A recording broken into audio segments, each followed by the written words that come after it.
Chapter 1. The breaking point. Pete Moore stared at the flickering candle on the restaurant table, wondering if it was mocking him. 9 months into this relationship, and here he was, calculating the odds of survival like a man trapped in a sinking ship. Tammy sat across from him, scrolling through her phone with the kind of intensity usually reserved for bomb defusal. Her nails, perfectly manicured, crimson like a warning sign, tapped against the glass screen. "Pete," she said without looking up, "did you transfer the money for my yoga retreat?" Pete blinked. "Yoga retreat? Yes, the one I told you about last week." She finally glanced up, her eyes sharp, expectant. "It's only 2,000. You make good money." Pete leaned back, the leather booth creaking under his weight. He wasn't sure what irritated him more, the assumption or the casual way she said only 2,000 like it was pocket change. He wasn't cheap. He wasn't stingy. But he wasn't an ATM either. "I thought you said you were saving for that," he replied evenly. Tammy sighed, the kind of sigh that carried centuries of disappointment. "I was. But then Stacy needed new shoes." "Stacy?" Pete frowned. "Who's Stacy?" "My niece," Tammy said, waving a hand like he was being ridiculous for not keeping track of her extended family's footwear needs. "Anyway, you know how it is. Life happens." Pete stared at her, the candlelight casting shadows across her face. 9 months. That's how long they'd been together. Long enough to know that if this was her best behavior, the honeymoon phase, then the future looked bleak. He wasn't looking for grand gestures or poetic declarations. He just wanted a partner who didn't see him as a safety net for bad decisions. His phone buzzed on the table. Pete glanced down, grateful for the distraction. The name on the screen made his chest tighten. Stephanie Jones. Steph. His best friend since before kindergarten. The girl who once dared him to eat glue in first grade and laughed so hard she fell off the swings. The woman who now had strawberry blonde hair and a smile that could still make him feel like an awkward teenager. They were friends. Always had been. Sure, he loved her, but the way you love a sister. A relationship with her was never an option. Not in this lifetime. He swiped to answer. "Hey, Steph." Her voice cracked through the speaker, raw and trembling. "Pete, I need help." Pete straightened. "What's wrong?" "My marriage." A shaky breath. "It's over." Caught him. He was cheating. For years, Pete. For years. And her voice broke, dissolving into sobs. Pete's stomach knotted. "Steph, listen to me. You're coming here. Tonight. You and Stacy." There was a pause. "Are you sure?" "I don't want to." "Steph." His tone left no room for argument. "My door's always open. Especially for you." She whispered something that sounded like thank you before hanging up. Pete set the phone down slowly, his mind already racing through logistics. Guest room, clean sheets, maybe pick up ice cream for Steph and something fun for Stacy. He barely noticed Tammy's narrowed eyes until she spoke. "Who was that?" "Stephanie," Pete said. "She's going through a rough time. Her marriage just ended." Tammy's lips curled. "And what does that have to do with you?" "She needs a place to stay," Pete replied, keeping his voice calm. "She and her daughter are coming over." Tammy laughed, a sharp, humorless sound. "You're kidding." "No," Pete said simply. Her eyes flashed. "So what? I'm supposed to just accept that your little childhood sweetheart moves in?" Pete stared at her. "Steph is my friend." "Friends don't live together," Tammy snapped. "Not when you're in a relationship. So you need to choose Pete. Me or her." The words hung in the air like smoke. Pete felt something inside him shift. Quiet, decisive. It wasn't even a choice. If Tammy thought this was a reasonable ultimatum, then she didn't understand him at all. He picked up his jacket, slid out of the booth and looked her in the eye. "Thanks for the memories, Tammy. I wish you well." Her mouth fell open. "Wait, what?" Pete didn't wait for her to recover. He walked out into the cool night air, feeling lighter than he had in months. His phone buzzed again. Another text from Steph. "We're on our way. Thank you, Pete." He smiled faintly, unlocking his car. Whatever came next, he knew one thing for sure. His door was open. Always. Chapter 2. Old friends, new circumstances. Pete had always thought of his apartment as a sanctuary. A quiet, uncluttered space where everything had its place. Tonight, it felt like a staging area for a small invasion. He'd spent the last hour tossing laundry into closets, wiping counters, and wondering if he had anything remotely kid-friendly in the fridge. Spoiler, he didn't. Unless Stacy considered leftover Thai takeout and a questionable jar of pickles to be a balanced meal. The knock came just as he was debating whether peanut butter counted as dinner. Pete opened the door, and there she was, Stephanie Jones, standing under the hallway light like someone who'd been through a storm. Her strawberry blonde hair was pulled into a messy bun, strands escaping like they were staging their own rebellion. Her eyes were red, but her smile, small, tentative, was still Steph. And then there was Stacy, 4 years old, clutching a stuffed bunny like it was a security badge. She wore a pink coat with a fur-trimmed hood and patent leather shoes that gleamed like she'd just stepped out of a catalog. Her posture was ramrod straight, chin lifted with an air of dignity that would have impressed the queen. Pete almost laughed, but then she spoke. "Good evening, Mr. Moore." Stacy said solemnly, extending a tiny hand. Thank you for allowing us to stay in your home. Pete blinked, then took her hand like he was greeting royalty. You're welcome, Miss Stacy. She nodded approvingly. Proper ladies always express gratitude. Pete shot Steph a look. She's something. Steph managed a tired laugh. She's been spending a lot of time with my mom. Apparently, Grandma's rules are gospel. Pete stepped aside, letting them in. Come on, make yourselves at home. Home. The word felt heavier than usual. Steph wheeled in a small suitcase, Stacy trailing behind like a miniature diplomat.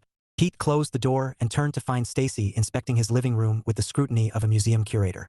Your furniture is acceptable, she declared, though the color scheme lacks warmth. Pete choked back a laugh. I'll keep that in mind. Steph dropped onto the couch with a sigh that seemed to deflate her entire body. Pete, I can't thank you enough. I didn't know where else to go. You don't have to thank me, Pete said, sitting across from her. Your family. Her eyes softened. I needed to hear that. For a moment, silence stretched between them. Not awkward, but weighted. Pete wanted to ask 100 questions, but he settled for one. Steph, what happened? She stared at her hands. I walked in on him. With her. In our bed. Her voice cracked, and Pete felt something hot and sharp twist in his chest. For years, Pete. For years, and he threw it away for. She broke off, shaking her head. I'm sorry. I didn't mean to dump this on you. Steph, Pete said quietly. You can dump whatever you want. That's what I'm here for. Her lips trembled into a smile. You always were. Before Pete could respond, Stacy appeared at his elbow, clutching her bunny. Mr. Moore, she said gravely, do you have milk? Proper ladies drink milk before bed. Pete blinked. I think I have almond milk. Stacy frowned. Is that from a cow? No. Then it's not proper. She turned to her mother. Mommy, we need to go to the store. Steph laughed. A real laugh this time. Bright and unexpected. Pete felt it like sunlight breaking through clouds. I'll go, Pete said, standing. You two settle in. I'll grab milk and whatever else proper ladies require. Stacy considered this. Cookies. For dunking. Pete saluted. Cookies it is. As he grabbed his keys, Steph called after him. Pete. He turned. She was watching him with an expression he couldn't quite read. Grateful, yes, but something else flickering beneath it. Thank you, she said softly. Pete nodded, his throat tight. Always. Chapter 3. Adjusting to chaos. Pete had always prided himself on being adaptable. He could handle tight deadlines, last-minute changes, even the occasional broken water heater. But nothing prepared him for the whirlwind that was life with a 4-year-old. It started with the toys. He'd cleared space in the guest room for Stephanie and Stacy, thinking that would contain the chaos. Didn't. Within an hour, his living room looked like a unicorn had exploded. Pink plastic tea sets, stuffed animals, and a doll stroller formed an obstacle course between the couch and the kitchen. Pete tried to navigate it once and nearly sprained an ankle on a rogue tiara. Sorry, Steph said, appearing in the doorway with a laundry basket. Her hair was damp from the shower, and she wore one of Pete's old college t-shirts that hung loose on her frame. She likes to spread out. Pete grinned. Spread out? Steph, I think she's annexing territory. Steph laughed. A sound Pete realized he'd missed more than he cared to admit. She's just trying to feel at home. Pete glanced at Stacy, who was perched on the couch with her bunny, watching a cartoon about talking vegetables. Mission accomplished. He retreated to the kitchen, determined to make dinner. How hard could it be? Mac and cheese was practically a rite of passage for single guys. He boiled water, dumped in noodles, and congratulated himself on his culinary prowess, until Stacy wandered in. Mr. Moore, she said gravely, you didn't wash your hands. Pete froze, wooden spoon in hand. I did. Stacy tilted her head, eyes narrowing like a tiny detective. Proper ladies and gentlemen wash their hands for 20 seconds. With soap. Pete sighed, setting down the spoon. You're right. I'll do it. She nodded approvingly. I'll supervise. By the time Pete finished his hand-washing ritual under Stacy's watchful eye, the noodles were overcooked. He stared at the pot, wondering if mushy pasta was a crime against humanity. Steph appeared behind him, peeking over his shoulder. Need help? Pete groaned. I think I just invented mac and glue. Steph laughed, sliding in beside him. Move over, Chef Moore. She took charge, draining the noodles and whipping up a sauce that smelled like heaven. Pete watched her, the easy way she moved in his kitchen, like she belonged there. It stirred something in him, something he wasn't ready to name. Dinner was a hit, mostly because Stacy declared it acceptable. She ate with perfect posture, napkin folded neatly on her lap. Pete tried to mimic her manners, earning a solemn nod of approval. Afterward, Steph tucked Stacy into bed in the guest room, reading her a story about princesses who saved themselves. Pete lingered in the hallway, listening to Stacy's giggles and Steph's soft voice. Felt, right, like this was how things were supposed to be. When Steph emerged, she looked tired but lighter. Thanks for letting us crash here, she said, leaning against the wall. Pete shrugged. You're not crashing. You're staying as long as you need. Her eyes met his, warm and grateful. I don't know what I'd do without you. Pete swallowed hard, forcing a smile. Good thing you'll never have to find out. Chapter 4. Sparks in the ordinary. Pete had never thought a grocery store could feel like a battlefield. But here he was, card in hand, flanked by a 4-year-old with the confidence of a seasoned general, and a best friend who looked like she'd stepped out of a lifestyle magazine despite wearing jeans and a hoodie. Mr. Moore, Stacy announced as they entered the automatic doors. We need milk, cookies, and fruit. Proper ladies eat fruit. Pete grinned. Noted, Commander. Steph laughed, pushing her hair out of her face. She's been giving orders since breakfast. Breakfast? Pete raised an eyebrow. You mean the one where she told me my toast was uninspired? Steph smirked. She's honest. They navigated the aisles, Stacy perched in the cart like royalty, issuing decrees. Not those cookies. Those are for parties. We need everyday cookies. Pete held up a pack of chocolate chip. Every day enough? Stacy considered it gravely. Acceptable. Steph chuckled, shaking her head. She's going to run a company someday. Pete glanced at her, catching the way her eyes crinkled when she smiled. It hit him like a jolt, how much he'd missed this. Not just Steph's laugh, but the way being around her felt easy, like slipping into a favorite hoodie. Comfortable, familiar, and something else he couldn't quite name. They turned into the produce section, and Stacy gasped. Apples. Proper ladies eat apples every day. Pete tossed a bag into the cart. Anything else, Your Highness? Bananas, Stacy said solemnly. For potassium. Pete blinked. How do you even know that word? Grandma says potassium is important for strong bones, Stacy replied, as if this were common knowledge. Steph grinned. She's basically a walking health podcast. Pete laughed, shaking his head. I'm impressed. As they moved toward the checkout, Steph's phone buzzed. She glanced at the screen, her smile fading. Pete caught the flicker of tension in her eyes. Everything okay? He asked quietly. She hesitated, then slipped the phone back into her pocket. It's him. Pete didn't need clarification. Her ex, the man who'd blown up her life with one selfish decision. Pete felt his jaw tighten. Do you want to talk about it? Steph shook her head. Not here. Not now. Pete nodded, respecting her space, but the protective instinct burned hot in his chest. He hated that she still had to deal with this. Hated that someone could hurt her and walk away like it was nothing. They paid for the groceries and headed out, Stacy humming a tune about apples and cookies. Pete loaded the bags into the trunk, stealing a glance at Steph as she buckled Stacy into her car seat. The late afternoon sun caught her hair, turning it into a halo of copper and gold. For a second, Pete forgot how to breathe. He shook himself, climbing into the driver's seat. This was Steph, his best friend. The one person who'd always been there. He shouldn't think about her like that. But as she smiled at him, soft and tired and grateful, Pete knew something had shifted, and there was no going back. Chapter 5. Tammy returns. Pete was halfway through unloading groceries when the knock came. It wasn't the polite, rhythmic kind. It was sharp, insistent, the kind that made your stomach tighten before you even opened the door. He swung it open and froze. Tammy stood there, framed by the hallway light like a storm cloud in designer boots. Her hair was perfect, her lipstick bold, and her expression, well, if looks could kill, Pete would already be a chalk outline. Pete, she said, voice dripping with sweetness that didn't fool him for a second. We need to talk. Pete sighed inwardly. Tammy, now's not a good time. Her eyes flicked past him and landed on Stephanie, who had just walked into the living room carrying a bag of apples. Steph stopped mid-step, her smile faltering as recognition dawned. Oh, Tammy said, her tone sharpening like a blade. So this is why you couldn't answer my texts.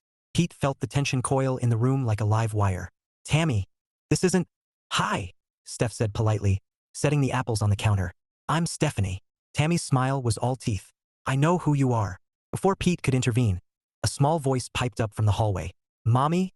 Stacy said, toddling in with her bunny. Is this the mean lady? The silence that followed was deafening. Pete choked on air. Steph's eyes went wide. Tammy's jaw dropped so fast Pete half expected it to hit the floor. Excuse me? Tammy hissed. Stacy blinked, perfectly innocent.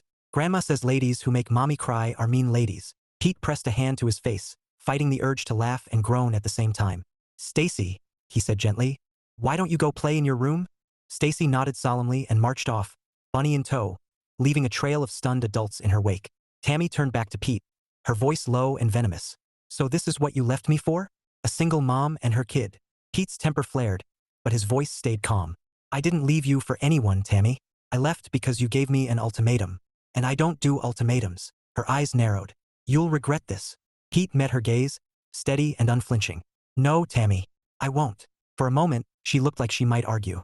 Then she spun on her heel and stormed out, her perfume lingering like a bitter aftertaste. Pete closed the door slowly, exhaling the breath he'd been holding. When he turned, Steph was watching him, her expression a mix of shock and something else, something softer. "Wow," she said finally. "That was intense." Pete managed a wry smile. "You okay?" Steph nodded, though her eyes were still wide. "I think Stacy handled it better than I did." Pete laughed, the tension breaking like a snapped string. "She's got away with words." Steph smiled, and for a moment, the chaos faded. It was just them, two friends standing in a kitchen, sharing a laugh that felt like home. Chapter 6. The first hint, the apartment was quiet now, the kind of quiet that felt earned. Stacy had finally surrendered to sleep after 3 bedtime stories, 2 glasses of milk, and 1 solemn lecture about why proper ladies never leave their socks on the floor. Pete had listened from the hallway, grinning like an idiot. The kid was a riot. Now it was just him and Steph. She was curled up on the couch, legs tucked under her, wearing that same worn college t-shirt that made Pete feel oddly nostalgic. A bottle of wine sat on the coffee table, 2 glasses half full. The soft glow from the lamp painted her hair in shades of copper and gold, and Pete had to remind himself, again, that this was Steph, his best friend, the one person he could never risk losing. "So," she said, swirling her wine, "how's life as a temporary guardian?" Pete chuckled. "Chaotic. I almost lost a battle with a tiara earlier." Steph laughed, and Pete felt it like a warm breeze. "She likes you," she said softly. "That's not easy. Stacy doesn't warm up to people quickly." Pete shrugged, trying to play it cool. "She's a good kid." "She is," Steph agreed, her smile fading into something more wistful. "She's the reason I didn't completely fall apart today." Pete leaned forward, resting his elbows on his knees. "Steph, you don't have to hold it together for me." Her eyes met his, raw and unguarded. "I feel like I've been holding it together for years, Pete. For him, for Stacy, for everyone. And now," she shook her head, blinking back tears, "I don't even know who I am without all that." Pete's chest tightened. He wanted to fix it, to take her pain and crush it into dust. But he wasn't here to fix anyone.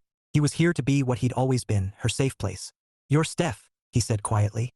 "The girl who beat me at Mario Kart every single time. The woman who makes the best mac and cheese on the planet. The mom who's raising a kid who could probably run for office tomorrow." She laughed through her tears, and Pete felt something shift, like the air between them had changed. Softer, warmer, charged. "Pete," she said, her voice low. "What would I do without you?" He swallowed hard, his throat suddenly dry. "Good thing you'll never have to find out." For a moment, they just looked at each other. Her eyes were luminous, her smile trembling at the edges. Pete felt the pull, subtle but undeniable.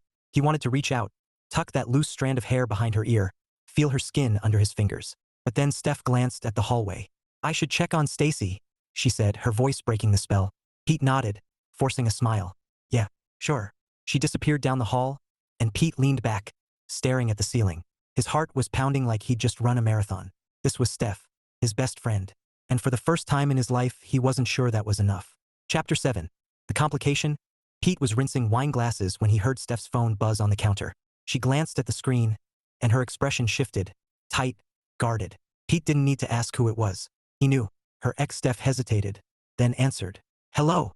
Pete tried not to eavesdrop, but the apartment wasn't big enough for privacy. He could hear every word, every tremor in her voice. I made a mistake," the man said, his voice muffled but clear enough. "Steph, please, don't throw away 4 years." Steph closed her eyes, gripping the edge of the counter. "You threw it away," she said quietly. "Not me." Pete felt his jaw clench. He wanted to grab the phone and tell the guy exactly what he thought of him. Instead, he dried the glasses with unnecessary force. "Steph," the voice pleaded, "I'll do anything. Counseling, therapy, whatever it takes." Steph's laugh was brittle. "You should have thought about that before you invited her into our bed." Pete's stomach twisted. He hated this. Hated seeing Steph pulled back into pain by someone who didn't deserve her. He hated the way his chest burned when he heard the word "our bed." Steph ended the call with a clipped goodbye and set the phone down like it was toxic. For a moment, she just stood there, breathing hard. Pete moved closer, his voice low. "You okay?" She nodded, though her eyes shimmered. "He wants another chance." Pete swallowed the surge of anger. "Steph, you don't owe him anything." Her gaze flicked to his, searching. "I know. It's just complicated." Pete wanted to say 100 things. Wanted to tell her she deserved better. Wanted to tell her he'd never hurt her like that. But the words tangled in his throat. Instead, he said, "You're stronger than you think." Steph smiled faintly, but it didn't reach her eyes. "I hope so." Pete watched her walk toward the hallway, his fists curling at his sides. He'd never felt this before. Not like this. Protective, yes. But jealous? That was new. And it scared him. Because if he was jealous, it meant something had changed. Something big. and Pete wasn't sure he could pretend otherwise for much longer. Chapter 8. The almost moment. Rain hammered against the windows like 1,000 tiny fists, turning the city into a blur of silver and shadow. Pete stood by the kitchen counter, staring at the flickering candle he'd lit after the power went out. The apartment was cloaked in darkness, save for the warm glow of 3 candles and the occasional flash of lightning outside. Steph sat cross-legged on the couch, her hair damp from the dash inside earlier, wearing one of Pete's hoodies that swallowed her frame. Stacy was tucked in bed, blissfully unaware of the storm, dreaming in a fortress of stuffed animals. For once, the apartment was quiet, except for the rain and the soft hum of Steph's laughter as Pete tried to coax the Wi-Fi back to life. "Face it," she teased, sipping wine from a mismatched mug. "You're powerless without technology." Pete grinned, abandoning the router. "I'm adaptable." "Sure," she said, eyes sparkling in the candlelight. "You nearly had a meltdown when the microwave didn't work." "That was a tactical retreat," Pete countered, settling onto the couch beside her. The cushions dipped, and suddenly, they were closer than they'd been in years. Close enough for Pete to notice the faint scent of her shampoo. Something floral, something that made his chest tighten. Steph tilted her head, studying him. "You've changed." Pete raised an eyebrow. "Changed how?" "You're calmer," she said softly. "More grounded. Or maybe I just never noticed before." Pete swallowed, his pulse quickening. "You've changed too." Her lips curved. "For better or worse?" "For better," he said, and it came out rougher than he intended. The silence that followed wasn't awkward, it was electric. The rain, the candlelight, the way her eyes lingered on his. It all felt like something out of a movie. Pete's heart thudded as he realized how badly he wanted to close the gap between them. To feel her warmth, her breath, her lips. Steph shifted slightly, her knee brushing his. The touch was light, accidental, but it sent a jolt through him. Her gaze dropped to his mouth for the briefest second, and Pete knew. She felt it too. He leaned in, just enough for the world to narrow to her face. Her eyes, the soft curve of her smile. "Mr. Moore?" A small voice chirped from the hallway. Pete froze. Steph jerked back like she'd been burned. Stacy stood there in her princess pajamas, clutching her bunny, looking utterly unimpressed. "The storm is loud," she announced. "Proper ladies do not sleep during thunder." Pete cleared his throat, forcing a smile. "Want me to sit with you until it passes?" Stacy nodded solemnly. "Bring the bunny snacks." Pete stood, his heart still racing, and glanced at Steph. She was staring at the candle, her cheeks flushed, her expression unreadable. As he followed Stacy down the hall, one thought burned in his mind. They almost kissed, and he wasn't sure what scared him more, that they didn't, or that he wanted it to happen again. Chapter 9. The big mess. Pete was halfway through folding laundry. Something he'd learned was a survival skill when living with a 4-year-old. When the knock came, it wasn't polite. It wasn't casual. It was the kind of knock that made your gut say, "This isn't good." He opened the door and felt his stomach drop. Steph's ex stood there, rain dripping from his jacket, eyes wild with desperation. Pete didn't bother with pleasantries. "What do you want?" Pete asked, voice flat. "I need to talk to Steph," the man said, pushing past Pete like he owned the place. Pete stepped in front of him, blocking the way. "Not happening." "She's my wife," the man snapped. "Was," Pete corrected, his tone like steel. "You lost that privilege when you cheated." The man's jaw tightened. "You think you can just swoop in and take my family?" Pete's blood boiled. "I'm not swooping in. I'm protecting them from you." Before the man could respond, Steph appeared from the hallway, her face pale but composed. "What are you doing here?" "Steph, please," he said, his voice cracking. "I made a mistake. I'll do anything to fix this." Steph shook her head slowly. "You can't fix what you broke." The man's gaze darted to Pete, venom flashing in his eyes. "Is this about him? Is he the reason you won't forgive me?" Pete felt the heat rise in his chest, but before he could speak, a tiny voice cut through the tension like a knife. "Excuse me," Stacy said, standing in the doorway to her room, clutching her bunny like a gavel. "Proper ladies do not shout indoors." The silence that followed was surreal. Pete bit the inside of his cheek to keep from laughing. Steph's ex blinked, thrown off his tirade. Stacy marched closer, her chin high. "And proper gentlemen," she added sternly, "do not make mommy cry." Pete almost applauded. Steph's lips trembled, not with tears this time, but with the effort of holding back a laugh. The man opened his mouth, then closed it, utterly defeated by a 4-year-old's moral code. He looked at Steph one last time, his shoulders sagging. "I'm sorry," he whispered, before turning and walking out into the rain. Pete shut the door slowly, exhaling the breath he'd been holding. When he turned, Steph was watching him, her eyes bright with something he couldn't quite name. Relief, gratitude, and maybe something more. "Your daughter," Pete said, grinning, "is terrifying." Steph laughed, the sound breaking the tension like sunlight through clouds. "She gets it from grandma." Pete chuckled, but inside, his heart was pounding. Because in that moment, Watching Steph laugh, watching Stacy march back to her room like a victorious general. He knew something with absolute clarity. He didn't just want to protect them. He wanted to belong with them. Chapter 10. The confession. The apartment was quiet again. But this time the silence felt different, charged, like the air before a summer storm. Stacy was asleep, her bunny tucked under one arm, her tiny snores drifting down the hallway. Pete stood in the kitchen, staring at the last candle flickering on the counter, rehearsing words he'd never thought he'd say. Steph was on the couch, legs curled under her, scrolling through her phone with that tired grace that made Pete's chest ache. He dried his hands on a dish towel, took a breath and walked over. "Steph," he said softly. She looked up, her eyes warm but wary. "Hey." Pete sat down, leaving just enough space between them to feel safe, but not enough to feel distant. His heart thudded like a drumline in his chest. "I need to tell you something," he began, his voice low, steady. "And I'm probably going to screw it up, but here goes." Steph set her phone aside, her brows knitting. "Pete, what is it?" He swallowed hard. "I've been trying to ignore this, pretend it's not there. But after everything, the storm, tonight, the way it feels when you're here, I can't keep pretending." Her breath caught, and Pete saw the flicker of realization in her eyes. He pushed forward before fear could choke him. "I don't just care about you as a friend," he said. "I love you, Steph, not like a sister, not like a buddy.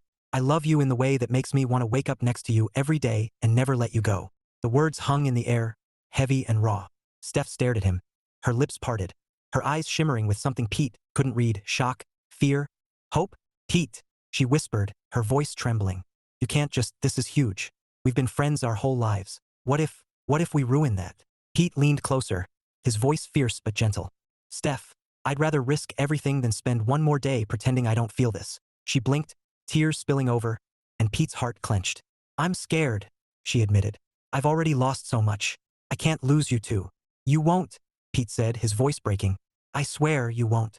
Before she could respond, a small figure appeared in the hallway, clutching a bunny like a peace offering. "Mr. Moore," Stacy said solemnly. "Are you making mommy cry?" Pete froze. Steph laughed through her tears, wiping her cheeks. "No, honey," she said gently. "These are happy tears." Stacy considered this, then nodded. "Good, because proper ladies deserve happy tears." Pete smiled, his chest aching with something fierce and tender. Steph reached for his hand, her fingers trembling as they laced with his. "Okay," she whispered. "Let's try." Pete exhaled, relief flooding him like sunlight after rain. He squeezed her hand, his heart soaring. For the first time in his life, Pete Moore felt like he was exactly where he belonged. Chapter 11. The first date. Pete had imagined their first date 100 different ways. Quiet dinner, soft music, maybe a walk under city lights. What he hadn't imagined was a babysitter canceling at the last minute and Stacy standing in the hallway like a tiny CEO, hands on her hips. "Proper ladies do not stay home when there is an adventure," she declared. Steph groaned, phone in hand. "Pete, I'm so sorry. I thought Jenna could watch her." "But," Pete grinned, grabbing his jacket. "Then she comes with us." Steph blinked. "You're serious?" "Absolutely," Pete said. "What's a first date without a chaperone?" Stacy perked up. "I will ensure proper behavior." Steph laughed, shaking her head. "You're going to regret this." Pete didn't. Not for a second. They ended up at a cozy Italian place Pete loved. Dim lighting, brick walls, the kind of place where the pasta tasted like someone's grandmother made it. Stacy sat between them in a booster seat, scanning the menu like she was preparing for a board meeting. "Do they have milk?" she asked the waiter gravely. "Yes, ma'am," the waiter said, biting back a smile. "Good," Stacy said. "Proper ladies drink milk." Pete and Steph exchanged a look, both fighting laughter. When the food arrived, Stacy critiqued Pete's table manners with the seriousness of a royal etiquette coach. "Mr. Moore," she said, frowning, "you must not slurp noodles." Pete raised an eyebrow. "What if it's a cultural thing?" "Proper ladies respect culture," Stacy said primly. "But they do not slurp." Steph nearly choked on her wine. After dinner, they strolled through the park, Stacy skipping ahead with her bunny. The night was crisp, stars scattered like diamonds across velvet. Pete walked beside Steph, their hands brushing occasionally. Accidental but electric. "This isn't exactly how I pictured our first date," Steph said, smiling. Pete chuckled. "Me neither. But I'm not complaining." Her gaze softened. "Me neither." They stopped by a fountain, watching the water shimmer under the lamplight. Stacy tossed a penny in with dramatic flair. "I wished for mommy to be happy," she announced. Steph's breath hitched. Pete's heart squeezed. "You're doing a good job," Pete said quietly. Steph looked at him, her eyes luminous. "So are you."